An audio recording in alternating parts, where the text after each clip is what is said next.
I know that this is actually our last closing session for the forum, and it's been a very rich sort of 36 hours of discussion, for some of you a little bit longer than that. And I really appreciate sort of the thoughtfulness, the engagement that you've shown over the last day and a half, because it could not have been possible without you, right? We've just put the framework together, but really the rich discussion really comes from all of you and your experiences. So really thank you for all of your input. Before we go to this closing panel, I did want to ask, as we think about what we take away from this forum and the last 2 days of discussion, is also how we might improve some of these discussions, right? So sort of any feedback that you might have. And for that, again, if you can scan the evaluation form side of the tent that is in front of you rather than the Mentimeter, we'd really like for you to work on this. And Timmy, if you could have that on the screen, on one screen at least. We will hopefully not leave the room until we have at least 100 responses. There are some early movers who've already started responding to the evaluation form, but if we could also get started and thinking about how we might improve the forum going forward, what kinds of dialogues or representatives would you like in the room? Any sort of feedback that you have would really be appreciated through the form that is now hopefully on your screens. But while we do that, I also wanted to say that, like the partnership in this room, we also couldn't do this the work at CRPP without a lot of the implementing partners and the financing partners who've made this possible. And I really do want to give, I think, our partners an opportunity to sort of reflect on what they've heard over the last 2 days, what we can hopefully do over the next few years going forward. I know that summing up again in 2 to 3 minutes is going to be difficult, but I really hope that we can give this a try. So with that, maybe I can ask Ramona first to go, please. Okay, I think it's on. Good afternoon, everyone. I'm Ramona Cullen. I'm the locally led climate action specialist at the Green Climate Fund. I think most of you are familiar with the GCF. Our mandate is not necessarily focused on Asia Pacific or on community-based work, but we are the largest climate fund globally, meant to support investments in developing countries that build resilience for the most vulnerable, but also that shift, I think, our entire governance and financing systems to account for climate change and for the future resilience of upcoming generations.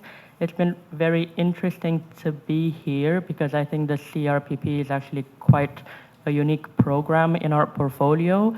A lot of the times when we think of locally led climate action, we think, oh, how do we set up facilities that immediately get funding sort of out of our bank accounts through to local groups? But it's an interesting program because it's taking the time to think through the systems change that are actually needed for the longer term solutions to be put in place. Very interesting examples, I think, yesterday on very, very localized, community-based urban solutions that are coming up, urban-based planning, community-based planning, linking that to local governments planning, linking local governments to national government, linking that to decentralization, and then linking that to sort of fiscal mechanisms for channeling national funds at the local level would be really interesting to see something that brings that entire value chain come through the investment fund. Likewise, on the financial inclusion space, it was great to see the regulators and the central bank representatives saying they want to hear from local groups on what are the barriers for finance for women. And then we're hearing solutions of very, again, quite localized, small-scale women's groups that are facilitating that. So what's the intermediation that needs to happen there between regulation, policy, and actually linking smaller groups? And I think CRPP provides really the avenue for that. I don't know if it's a triangle, but sort of linking the capacity, the finance, and the policy that's needed across community, government, and private sector. So from GCF, we're glad to see this happening. We're glad that it's a process and you're taking the time for this. I guess a call, like I made yesterday, to ADB to be very diligent and to all implementing partners in really pushing for these solutions and to think across the value chain. but also to country partners, really take advantage of this opportunity, because I think there are not that many out there that sort of actually allocate resources for that. A lot of these conversations tend to be on a more theoretical ground, but there's money there's money on the table to support your plans going forward. So I guess take advantage of it. So I'll close with that. Thank you. Thanks very much, Ramona. Thomas, if I could turn to you next, please. Yeah, thank you, Nisha. So, good evening, everyone. So, for Action Against AFD, Agence Française de Développement, I will give a few words on these 2 days. Of the course of these 2 days, this forum has allowed us to explore a diverse range of experience and situations across the region. The value of the exchange of expertise and best practices among these countries has been very rich. There's no doubt that to strengthen climate change adaptation, the approach promoted by the CRPP must be rooted in a community-driven framework and a cross-sectoral strategy. However, there's significant challenges remains, and just to mention a few, I would say that ensuring coherence between the local and national approaches, balancing sectoral public policies and development with the empowerment of local communities, establishing institutional linkages between these 2 dimensions, and scaling up efforts while improving community access to resources. Currently, integrating the locally led adaptation approach into national policies and making it financially viable remains a real defeat. For this to happen, community-driven goals and political ambitions must align. It is essential to institutionalize methodology tailored to each context, identify financial mechanisms and governance tools that decentralize support and action capabilities to the community level, and establish a decentralized organizational structure that enables close engagements with the communities. So we must define mechanisms that offer flexibility, adaptability, and autonomy at both institutional and community levels, allowing them to make decisions on action, timing, and the scalable resources to be engaged. Adaptation should not be viewed solely as a response to climate shock. From a preventive perspective, resilience must go beyond disaster management. It is crucial to integrate anticipatory and absorptive actions, particularly in the face of climate change. And as my colleague Anne mentioned yesterday, through this forum, we aim to identify new research priorities for the collective exploration and to pinpoint investment opportunities that maximize the impact of our actions. We particularly appreciated the focus on urban poverty and financial exclusion itself, the structured discussions that linked policies, systems, and programs, the emphasis on gender issues and the crucial role of women, the emphasis on community capacities to identify solutions, and the recognition of the complementary roles of the public and private sectors. And for AFD, it's essential to integrate the philosophy of the CRPP into a policy dialogue. The CRPP should not be limited to a research project or a tool for awareness raising on adaptation and community resilience. It must serve as a strategic programming lever. And once again, we look forward to continuing our collaboration to scale up adaptive social protection systems, ensuring that urban populations across the Asia-Pacific region are better equipped to face the growing challenges of climate change. Thank you very much.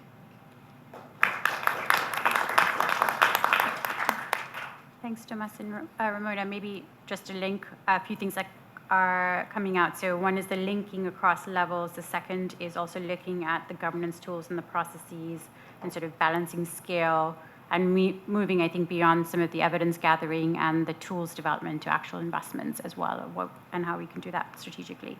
I actually turn next to my neighbor. So Pia, please. Thanks, Nisha. So for those of you who haven't met, my name is Pia Trashel. I'm a senior researcher with IIED. IIED is a research organisation, and we're one of the implementing partners of CRPP together with Waru Commission. So in giving some reflections here, we were asked to give 2 reflections, or at least I was asked to give 2 reflections and a key takeaway. And one of the kind of core areas of work for IIED is around the concept of locally led adaptation, which we explored yesterday in one of the partner sessions. And that's kind of one of my first reflections from hearing the discussions, listening to the presentations over the past couple of days, has been the reminder that local level adaptation is not the same as locally led adaptation. And so I've been really heartened by and inspired by some of these the examples of community groups and women's groups who are generating and implementing locally led adaptations, locally led action within their own communities for themselves. And what came through really consistently from these examples was that those actions and solutions that are working in those communities, they weren't designed and implemented by some externals for those communities. They were designed and being implemented by the communities themselves. They were locally led. And so, in the context of CRPP, we're thinking about replicating and upscaling locally led adaptation. One of the other things that really came through was this clear need for partnerships to allow that to happen. To make locally led adaptation happen at scale, to build that resilience of local communities, partnerships are going to be key. And I guess it's the Community Resilience Partnerships Program. The secret's kind of in the name. But what I heard from these discussions and examples of local action over the last couple of days was that genuine partnerships take time and they rely on trust. And so my second reflection is on the need to kind of invest in partnerships. And by investment, I don't only mean the money. The money is important, the money is critical, that's a given. But you can't have a genuine partnership based on money alone. It requires investments of time and of trust. And so that takes me to my takeaway, what I'm going to take away from the forum, which is that if we want to see a kind of a different future, over the next 10 years of CRPP, if we want to see these resilient communities who can anticipate and absorb and adapt to the impacts of climate change, we can't only be looking for change in those communities themselves. The models and the structures for delivering aid, they have traditionally relied on this much more transactional model of aid delivery, where we give you money to do what we think is best. And those models don't lead to genuine trust-based long-term partnerships. So if we want to achieve the goals of CRPP, that's going to require change from ourselves, from our own organisations, and from us as individuals. So my key takeaway, what I'm going to take away from this forum, is to go back and look at the LLA principles again, and I'd encourage everyone else to do that too, but to think about what I need to change in my own approaches, and IIED needs to change in its approaches to ensure that we can help support and realise locally led adaptation.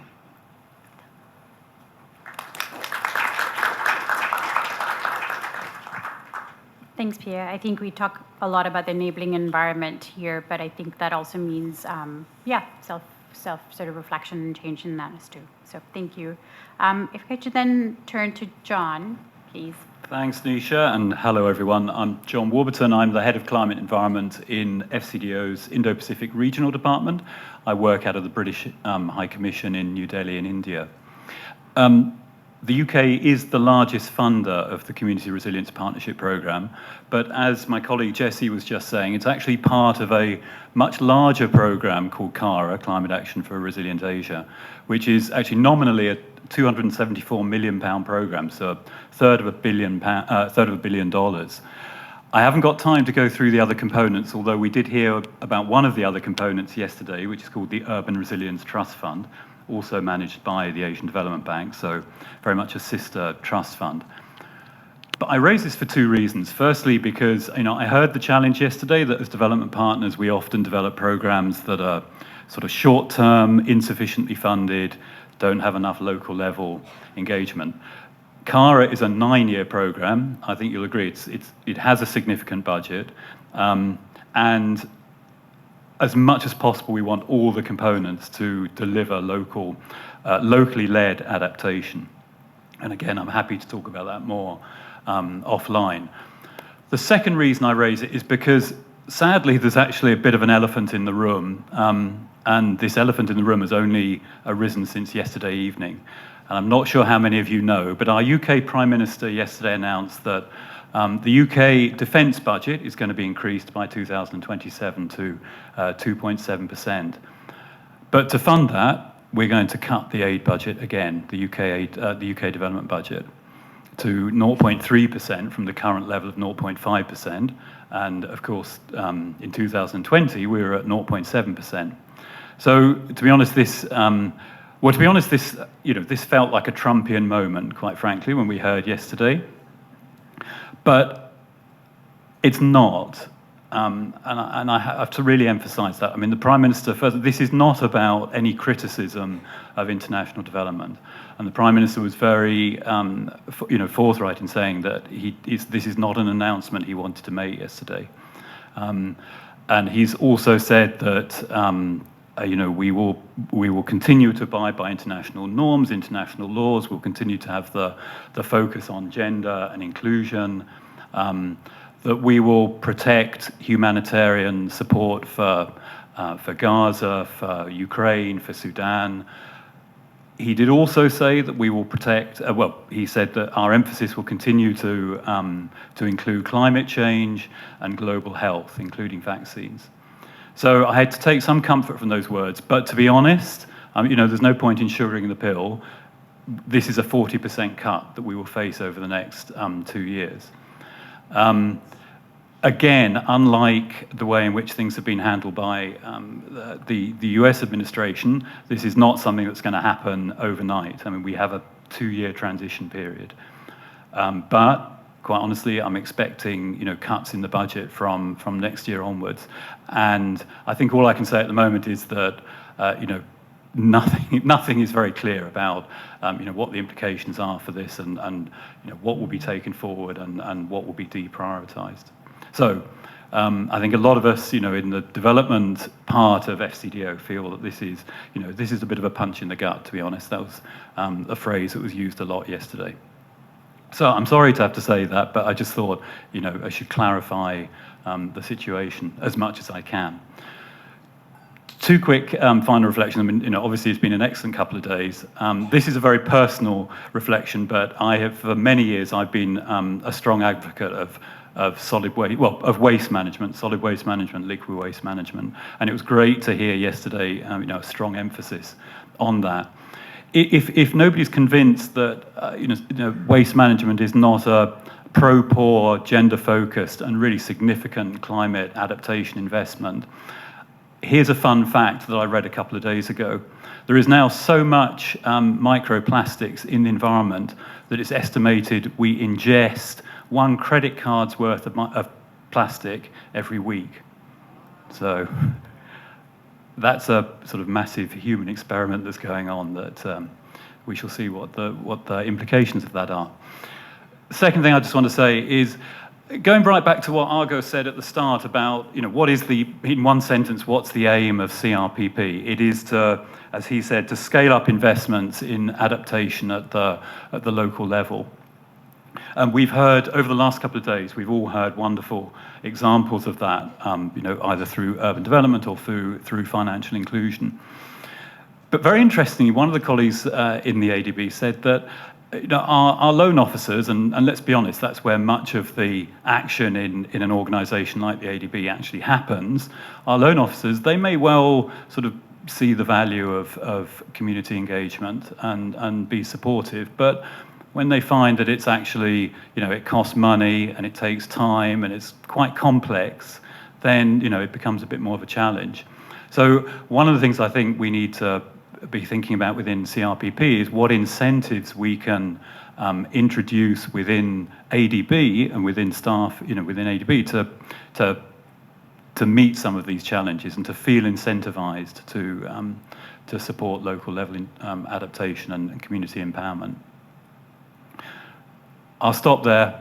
And again, thank you, Nisha and colleagues, for a really excellent 2 days. Thank you.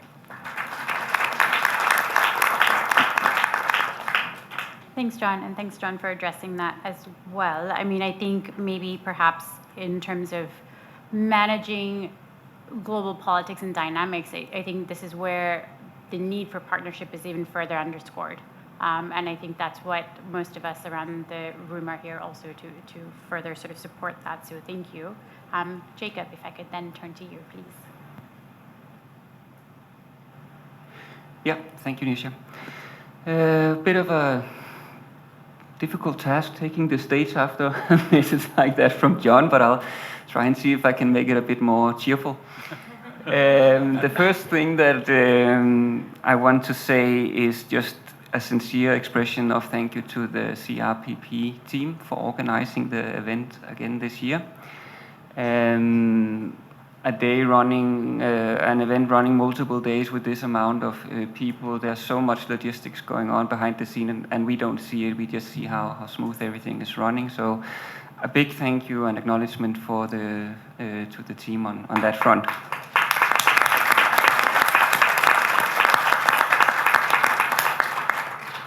And then while we are on the thank you, I also want to express my gratitude to everyone present with me here in the room today.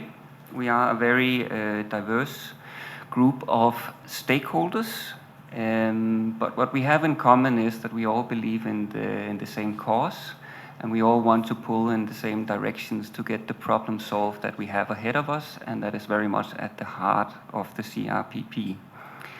I know that everyone are busy professionals, so I really thank you for prioritizing being with us here in Bangkok for this important event, for being here and sharing your experiences, your insights, your learnings, and also your ambitions for the future. And now I had a couple of sections here that was sort of what I've picked up over the last couple of days, but previous speakers have been addressing those. So instead I will just sort of jump to my last remark that I want to make. And that is also for me to appreciate or announce my appreciation of these sort of rotating themes that we have at the annual forum. I think it's really interesting to show up here in Bangkok, and each year the CRPP team has identified new themes for us to discuss. Stakeholders, experts are being brought in. So it is really a pleasure for me to get to travel here every year in February. And not only because I get to escape the very depressing Finnish winter season, but actually because it is such a great learning experience for me, listening in on the conversation and all the expert insights.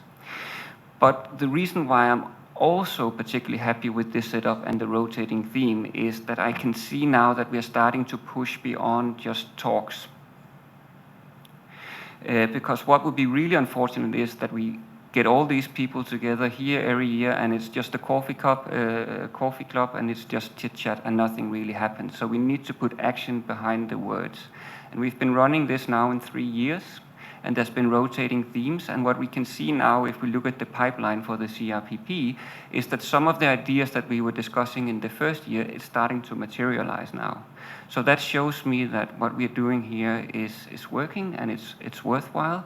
And from NDF side, we really appreciate about this format. So that's it for me. Thank you very much. Thanks very much, Jacob. If I could then actually turn to Glenn for the Wider Commission.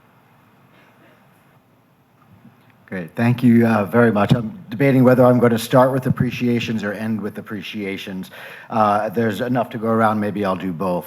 I think that the CRPP Forum really, for me, is quite amazing. I think the CRPP set the table and invited together some really extraordinary friends and guests. It's almost like a potluck. They invited people who were both coming with a huge appetite, but were each going to bring a dish that was exceptionally delicious. No one just brought a bag of potato chips.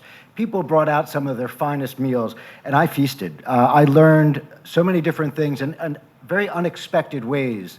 Little phrases that people use, little framings that really shifted the way I thought about things that I thought I really had down pretty pat. I thought I had a good way of thinking about things. So I'm really grateful to this forum and to the ADB team for conceptualizing and tying together a rather unusual set of topics, bringing together poverty, climate, gender in one piece. It's not common, and it's very, very welcome. I was going to focus maybe on 2 points in my summary. I think just taking away the lessons from today and how we looked at financial inclusion, the piece that really stuck with me is the difference between investing in individuals and investing in organizations. So going back to the point you made earlier, Jacob, about the importance of investing in SMEs, it could be collective enterprise, but also, as Saranjana said, investing in organizations. So just to keep that high on the agenda, I think is very useful.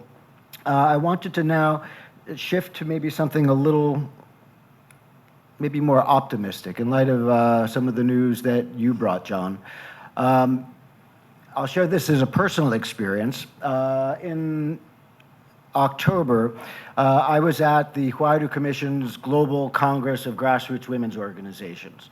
There were around 60 leaders of grassroots women's organizations who'd come together to come up with a collective strategy of what can we do to build resilience, to improve economic empowerment and quality of life in our communities. And what I saw there was not only a remarkable diversity of leadership styles, I walked away with a renewed sense of optimism.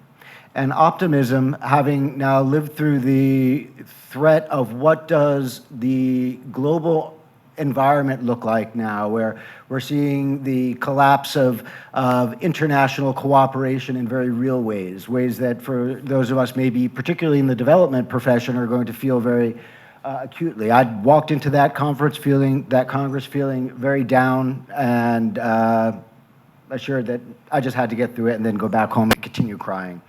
But what really happened, as I heard each of these different grassroots leaders talk about their organizing work, I realized 2 things. One is that the experience of living through political turmoil, through living through crisis, is the day-to-day lived reality of many women in poor urban and rural communities. And still, at the end of the day, speaker after speaker, leader after leader reminded me of how they just pull up their socks and they get stuff done. They organize. They act collectively. They find ways to get through very difficult times. So what to me that left, not only me with a sense of optimism, but it left me with a very clear sense that the ways I think about resilience is not so much about is there this kind of infrastructure or what new subsidies are we putting in place. All of those things are critically important. But the piece that I haven't heard as much about is the fact that the real resilience comes through the relationships that we build. The relationships that people build in their communities, that they build across communities, vertically, horizontally. And I feel that that's the infrastructure that I would like to see us bring more attention to. I was especially encouraged that one theme that came up both this year and again last year is the value of investing in organizing. I remember last year when the idea of how are we investing in organizing? It actually brought rounds of applause from the forum. I called back home to the team and said, they're actually applauding about organizing. This is a great forum. And again, this year, we had very clear indications that organizing has a value that we need to not only understand and capture, but we have to find ways to invest in it differently. And what my proposal would be, since I think we're talking about ways forward, and maybe building on this idea of evolving themes, I would like to suggest that in a future forum, perhaps next year's forum, we would actually look at the value of organizing. And if you want to really experience the expertise of grassroots women's leadership, it may be in a very particular technical solution of how do they grow crops in this dry land, or how do they find water in this particular way. But one of the real expertises is how they organize, how they build relationships vertically, horizontally, how they continually reach out to each other, how they sustain conversations over time, how they build trust, how they bring people together through finding things that we can actually do together, acting together. So I would be very happy to see more and spend more time in organizing that. And I would also just want to remind us that although I just focused on grassroots organizing and the investments in organizations, I really want to appreciate that everyone around this table is an organizer, particularly the team at ADB. The platforms that we bring together really are an act of organizing. It's finding who's got diverse expertise, who comes to the table, and how do you set the table for a conversation. So I just want to reinforce that organizing is not some abstract thing that happens out in the distance. It's something that goes on continually that we overlook and we forget about. So I want to both appreciate grassroots organizing and the organizing that I've seen here, and thank you all very much for a very exciting 2 days, and look forward to seeing you again next February. Thank you. Thanks very much, Glenn. And maybe if I could turn to Noelle, actually to close us out, please.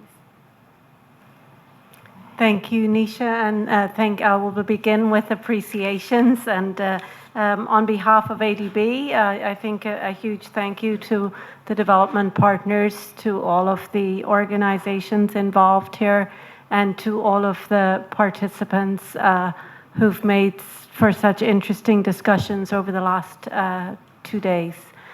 Just a big thank you to the team involved.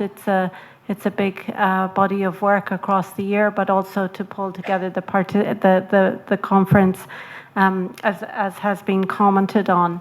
I can't resist picking up on Glenn's point on the organization, and I think I always kind of just maybe to each of you who's around the table, I guess, to reflect on the women who've been in your lives, who've actually created that organizing and who've enabled, I think for many of us at the table, our lives have been enabled by this. It isn't something recent, it's a really long history of it.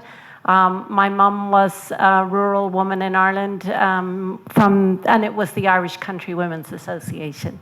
And so, yes, so it's a nice thought, and thank you, Glenn, for bringing that. Just really a few points from us. Obviously, there is an enormous wealth of learning, knowledge that's brought to this table. We've had this question about how can we increase our knowledge sharing, the role that ADB is doing with that, how we can be a hub.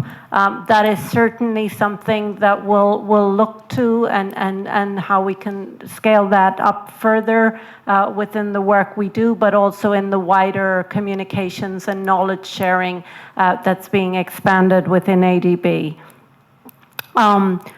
Obviously, this whole, Jacob, others have made reference to it, that it's really very significant to see how the CRPP has been managing to shift our pipeline.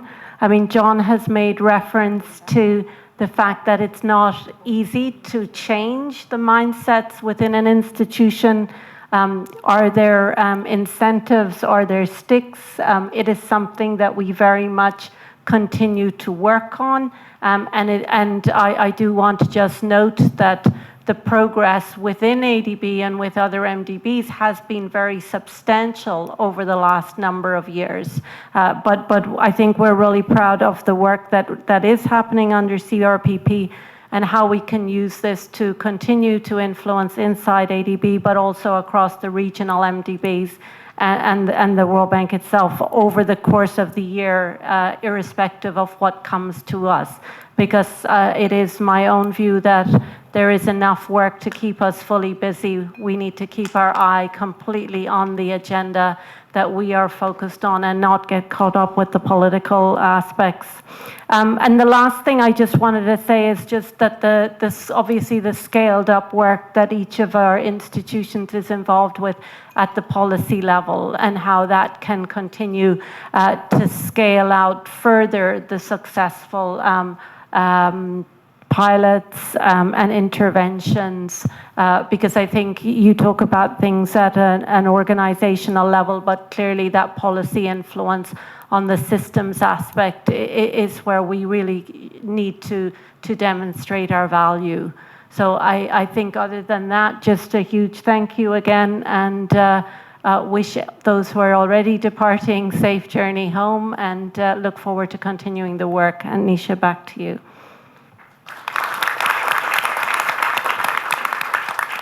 Thanks very much, Noel. I think this has been really great to sort of hear from all of the sort of the core partners, the financing partners and the implementing partners, because every year we kind of get together in this forum and sort of have more ideas and more questions that we leave with, right? And the fact is that most of the discussion, in fact, all of the discussions over the last 2 days have been relatively practical. So, and I think that's always the focus of the forum, which is how do we do this in practice in a way that we can scale, because that's where the rubber meets the road, right? We do really need to figure out how we translate this into some of the systems approaches.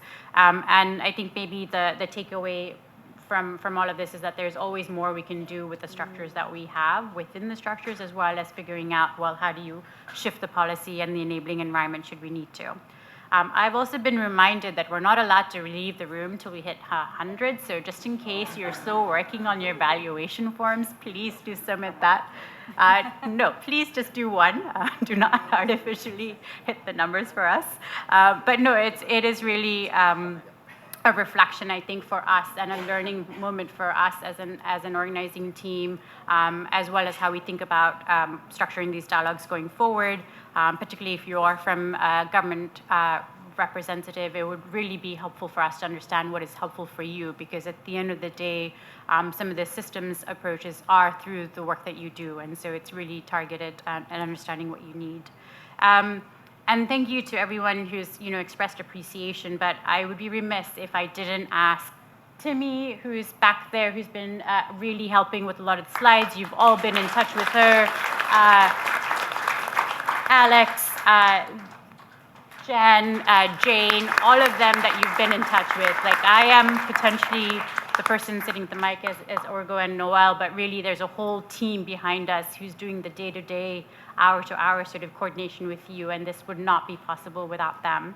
And I would also be remiss if we didn't acknowledge, obviously, IID as well as Wiry Commission for all of the expertise and guidance that they've given in developing the strategy and delivering this, and obviously all of the ADB colleagues and from our sector groups, because with them is where we really see this coming to fruition in the policies, in the guidelines, in the sectoral work that you are hopefully also going to be experiencing. So thank you again to all of them. I would say that maybe I will not even try to summarize the sort of the diversity of the discussion, but really I think a sign of a successful forum for me is leaving with more ideas and more questions than what I entered with, because that is what sort of determines the work and the next steps that we have to do. So thank you very much for allowing for that and for participating over the last 2 days. And with that, I will call this to a close. We're still at 90, sorry, so we've got 10 more to go. Also, thank you then for you putting up with my timekeeping responsibilities. I think one of the other reasons we do that is so that we do sort of benefit from the rich experience and expertise that you have. So thank you again. And with that, we'll say see you next year. So thanks.